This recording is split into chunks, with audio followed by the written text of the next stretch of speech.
بال رکھنے بالکل سنت ہے، یہاں تک بھی رکھ سکتے ہیں، یہاں تک بھی رکھ سکتے ہیں، یہاں تک بھی رکھ سکتے ہیں، لیکن وہ رکھنے ہیں تو پھر باقاعدہ ان کو سنبھالے، کنگھی دے اور مانگ درمیان میں نکالے۔ یہ آج کل جو ہپی بنے ہوئے ہیں، منہ نظر نہیں آتا، بالوں میں چھپا ہوا ہوتا ہے جیسے بجو کا منہ ہو، تو یہ تو ناجائز ہے۔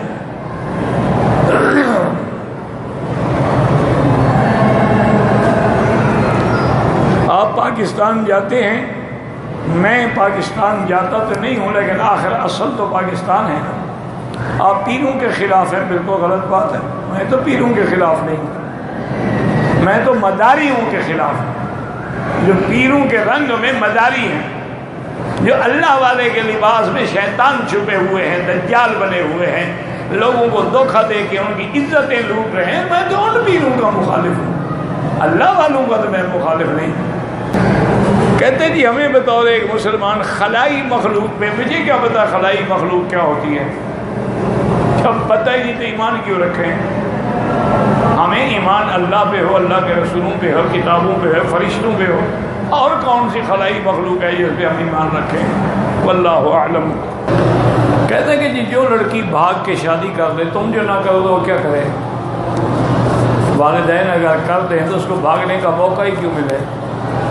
لڑکی تب ہی بھاگتی ہے نا کہ جب اس کے راستے بند ہو جاتے ہیں۔ بہرحال یہاں کے فقہ کے مطابق اگر والد کی اجازت نہ ہو تو اس کا نکاح درست نہیں ہوگا، لا نکاح الا بولی۔ امام ابو حنیفہ فرماتے ہیں عاقلہ ہے، بالغہ ہے، نکاح تو ہو جائے گا لیکن گناہ گار ہے کہ اس نے شریعت کے حکم کی خلاف ورزی کی۔ تو بہرحال کوشش یہی کریں کہ والدین کے منشے کے بغیر لڑکیاں بھی نکاح نہ کریں، اور آپ بھی کوشش کریں کہ لڑکیوں کو بھاگنے پہ مجبور نہ کریں۔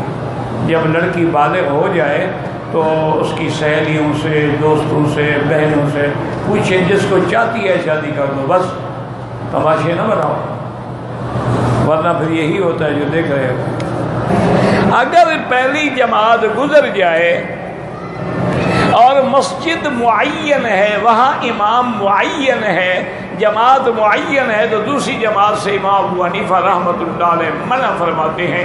وہ کہتے ہیں اس طرح لوگ عادی ہو جائیں گے، جب آئیں گے جماعت کرا لیا کریں گے، اس لیے جماعت ثانی نہیں ہونی چاہیے۔ الا کوئی راستے کی مسجد ہے، جیسے مدینہ منورہ جاتے ہیں، راستے میں مسجد ہے، وہاں ہوتی رہیں گی جماعتیں، کیونکہ وہ راستہ ہے۔ لیکن محلے کی مسجد ہے، اس کی عزت و عظمت کا تقاضا یہ ہے کہ ہر آدمی پہلی جماعت میں شریک۔ اچھا اگر مجبوراً کبھی ایسا ہو جائے تو مسجد کے اندر جہاں جماعت ہوئی ہے وہاں دوسری جماعت نہ کرے، باہر کھڑے ہو کے کر۔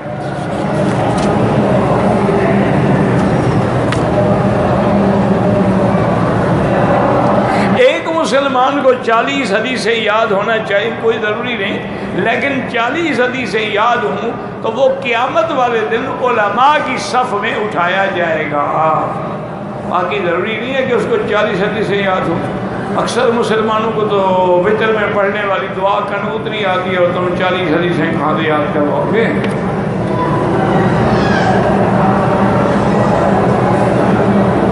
اگر فجر کی 2 رکعات نماز سے پہلے قضا ہو جائیں، افضل یہی ہے کہ سورج نکلنے کے بعد جب سورج اوپر چڑھ جائے، یہ جو گھڑیوں میں لکھا ہوتا ہے نا شروق، یہ سورج نکلنے کا وقت ہے، اس کے تقریباً 15-20 منٹ کے بعد نماز اشراق کا وقت ہوتا ہے، چونکہ حدیث میں آتا ہے کہ سورج نکلنے کے بعد قید رمح، ایک نیزے کے برابر اوپر ہو جائے، اس وقت پڑھ لیں۔ اگر کوئی مجبوری ہے تو نماز کے فوراً بعد بھی ان 2 رکعتوں کو پڑھنا چاہیے، چونکہ وہ سنت مؤکدہ ہے، اور دوسرا سرکار دو جہاں کو یہ 2 رکعتیں بہت محبوب تھیں صلی اللہ علیہ وسلم۔ میری 4 بیٹیاں ہیں، اللہ سے دعا فرمائیں اللہ مجھے بیٹا عطا فرمائے۔ میرا بھائی یہ سب اللہ کی نعمت ہے، یہب لمن یشاء اناثا وَيَهَبُ لِمَن يَشَاءُ الذُّكُورَ، جس کو چاہیں لڑکیاں دیں، جس کو چاہیں لڑکے دیں، جس کو چاہیں جوڑے دیں، جس کو چاہیں کچھ بھی نہ دیں۔ تو اس لیے اللہ کی ہر حال میں شکر ادا کرے۔ اور ویسے طبی اعتبار سے مرد کے ہارمون میں ایک کمی ہوتی ہے جس کی وجہ سے لڑکی پیدا نہیں ہوتی. تو آج کل میڈیکل بہت ایڈوانس ہو گیا ہے، بہت ترقی کر گیا ہے. تو آپ کسی اچھے سے اچھے سینٹر میں جا کے اور وہ آپ کے سارے ٹیسٹ کریں گے، پھر آپ کو دوائی دے دیں گے. اللہ قادر ہے. ویسے تو ہمارا ایمان ہے اللہ کے ہاتھ، اللہ چاہے لڑکا دے، اللہ چاہے لڑکی دے، لیکن اسباب کا حکم بھی تو اسی نے دیا ہے نا کہ اگر پیاس لگے تو پانی پی لو، ورنہ اللہ بغیر پیاس پانی کے بھی پیاس بجھا سکتے ہیں. لیکن اسباب پر عمل کرنا، اب علاج کرنا سنت ہے لیکن شفا اسی کے ہاتھ میں. مدینہ منورہ میں بھی سنا ہے کوئی دوائی ہوتی تھی، اللہ عالم. فرض تو وہی ہے جن کو اللہ نے قرآن میں فرض کیا. واجب یہ ہے کہ جس کے وجوب کا حضور نے امر فرمایا. سنت مؤکدہ کا معنی ہے جو حضور پاک نے پابندی سے ادا کی ہے، کبھی نہیں چھوڑی. غیر مؤکدہ کا معنی ہے کبھی پڑھی ہے کبھی نہیں پڑھی. اور نفل کا تو معنی ویسے ظاہر نماز ہے. وَمِنَ اللَّيْلِ فَتَهَجَّدْ بِهِ نَافِلَةً لَكَ. بیوی نے خامند کی اجازت کے بغیر والد سے جو اس کو زمین ملی تھی اپنے بھائیوں کے نام کر دی، تو وہ زمین اس کی تھی، اس نے کر دی. تمہیں کیا تکلیف ہے؟ نہیں، اس نے تیری زمین کر دی ہے. زمین اس کی ہے، وہ بھائی کو دے، وہ چور کو دے، وہ مدرسے کو دے دے، مسجد کو دے دے، اس کی مرضی ہے. خاوند کا کیا تعلق ہے؟ خاوند سے پوچھے. عجیب بات ہے. اصل وجہ کیا ہے؟ خاوند کی نظر ہوتی ہے نا کہ یہ زمین میرے پاس رہے نا. بہن بھی سوچتی ہے کہ جب کسی دوسرے کو بیٹے کو دینی ہے تو اپنے بھائی کو نہ دے دوں. خاوند تو کسی اور کا بیٹا ہے نا. وہ حجاج نے کسی کا پکڑ لیا تھا، اس کی بیٹے کو بھی پکڑ لیا، اس کے شوہر کو بھی پکڑ لیا، بھائی کو بھی پکڑ لیا. حجاج بڑا ظالم تھا، جس کو پکڑتا تھا بس گیا وہ. تو وہ عورت جو ہے وہ جناب آئی اور اس نے فریاد کی حجاج سے. حجاج کسی موڈ میں بیٹھا تھا تو بڑا موڈی آدمی نا، وہ بہت بڑا ادیب بھی تھا، خطیب بھی تھا، لیکن ظالم بھی تھا. حتیٰ کہ علماء نے لکھا ہے ظالم هذه الامہ، حضور کی امت کا سب سے بڑا ظالم حجاج. وہ جناب یہ ہے کہ عورت نے جب فریاد کی اس کے موڈ آ گیا. اور نے کہا دیکھو بات سنو، زیادہ بامیلہ مت کرو، تمہارا شوہر بھی گرفتار ہے، بیٹا بھی، بھائی بھی. ان تین میں جس ایک کو کہو گی میں چھوڑ دوں گا. تو اس نے کہا میرے بھائی کو چھوڑ.